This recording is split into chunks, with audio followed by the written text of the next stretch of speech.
Good morning students.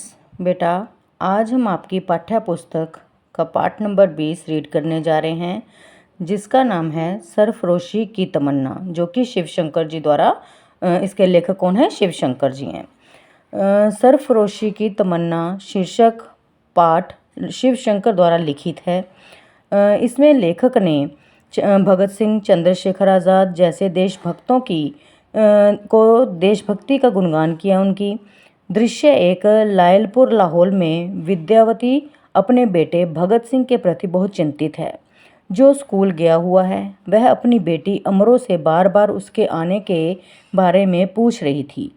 वह कह रही थी कि अंग्रेज़ों ने जलियांवाला बाग में बहुत भद्दा खेल खेला है, शायद ही ये पागल हो गए हैं। इसी बीच भगत दौड़कर अपनी माँ से चिपक जाता है।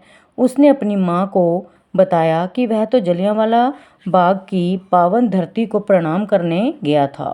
वहाँ दरिंदे अंग्रेज़ों ने हज़ारों स्त्री पुरुषों, बच्चे बूढ़ों को शहीद कर दिया। वहाँ की दीवारें, पेड़ पौधे, कुएं भी शहीदों की कुर्बानी बता रहे थे। गोरों ने निहत्थे भारतीयों पर गोलियां बरसाई थीं। भगत अपनी माँ और बहन के सामने मिट्टी की सुगंध खाकर भारत माँ को आज़ाद करवाने की बात कहता है। सुखदेव ने आज़ादी की चिंगारी भड़का रखी है। भगत की माँ भी भारत के आज़ाद होने की कल्पना करने लगी। तो इसमें दृश्य 2 क्या आता है बेटा? भगत सिंह लाहौर से दिल्ली में क्रांतिकारियों के गुप्त स्थान पर चंद्रशेखर आज़ाद के साथ मिलने आया। उसे देखकर आज़ाद भी खुश हुए। भगत सिंह, राजगुरु, सुखदेव, आज़ाद आदि देशभक्तों इंकलाब जिंदाबाद के नारे लगाए। तभी राजगुरु ने सबको साइमन के भारत आने की सूचना दी। साइमन कमीशन जो था, आज़ाद ने उसका विरोध करने की योजना बनाई कि हम सभी लाला लाजपत राय के नेतृत्व में इसका विरोध करेंगे। सभी पुनः इंकलाब जिंदाबाद, भारत माता की जय के नारे लगाने लगे। दृश्य 3 में क्या दिखाया गया है? क्रांतिकारियों ने दफ्तर में राजगुरु को भगत, आज़ाद, सभी देशभक्त क्रांतिकारी परस्पर विचार विमर्श कर रहे थे कि अंग्रेज़ अपनी हरकतों से बाज नहीं आएंगे। भगत ने अंग्रेज़ी सरकार को विस्फोट से उड़ाने की बात कही। तभी आज़ाद ने उसे धैर्य रखने को कहा कि समय आने पर विस्फोट भी होगा। सभी क्रांतिकारियों ने लाला जी की हत्या का बदला लेने के लिए लाहौर माल रोड पर सैंट्रस को गोलियों से भून दिया तथा वहां से भाग गए। आज़ाद की योजना से भगत सिंह, बटुकेश्वर दत्त ने विधानसभा में बम फेंका, किंतु उससे किसी को कोई हानि नहीं हुई। भगत सिंह, बटुकेश्वर दत्त पकड़े गए।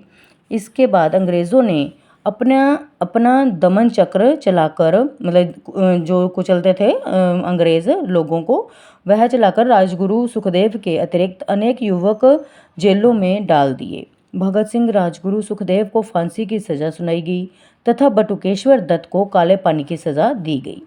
दृश्य 4 क्या है बेटा? जेल के केंद्रीय कक्ष में सभी क्रांतिकारी सरफरोशी की तमन्ना गीत गाते हैं। वे मौत की सज़ा के बावजूद जिस निडरता से गीत गाते हुए खुश थे, उन्हें देखकर जेलर अचंभित हो उठे, हैरान हो उठे। मतलब जेलर के कहने पर भगत ने उसे बताया कि भगवान शिव ने सृष्टि के कल्याण के लिए विष भी पी लिया था। यह तो हमारे लिए प्याला है। राजगुरु के अनुसार हमारी शहादत भारतवासियों को राह दिखाएगी। जेलर ने क्रांतिकारियों से उनकी अंतिम इच्छा पूछी तो भगत ने बेबे के हाथ की बनी रोटियां खाने को कहा। भगत, राजगुरु, सुखदेव, सभी क्रांतिकारी मेरा रंग दे बसंती चोला गीत गाने लगे। सभी भारत माता के प्रति समर्पण के भाव से भारत माता की जय, इंकलाब जिंदाबाद के नारे लगाने लगे। इसके बाद सभी ने फांसी का फंदा चूम लिया।